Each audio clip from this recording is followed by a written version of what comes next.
Calon Wakil Presiden terpilih Gibran Rakabuming Raka kembali membuat postingan mengenai Piala Dunia U20 yang gagal dilangsungkan di Indonesia di akun media sosialnya. Ia perlu membantah unggahan itu untuk menyindir ex-Gubernur Jawa Tengah Ganjar Pranowo.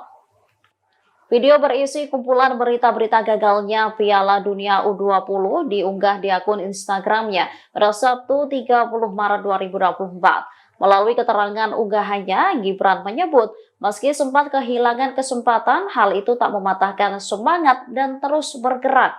Sebelumnya ia juga mengunggah kaos petugas party. Kaos itu dipesan di sebuah konveksi dengan jumlah banyak.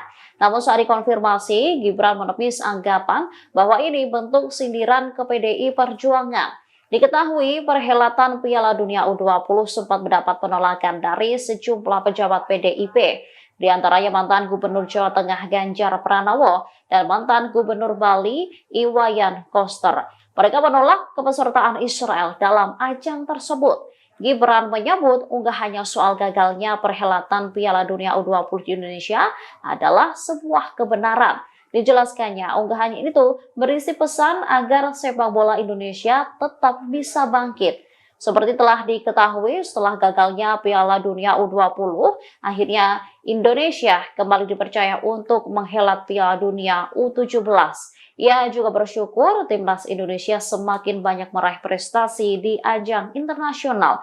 Ia pun tidak mempermasalahkan timnas Indonesia yang sedang gencar naturalisasi pemain asing. Hal ini justru akan memicu pemain lokal agar bisa berkembang. Download Tribun X sekarang, menghadirkan lokal menjadi Indonesia.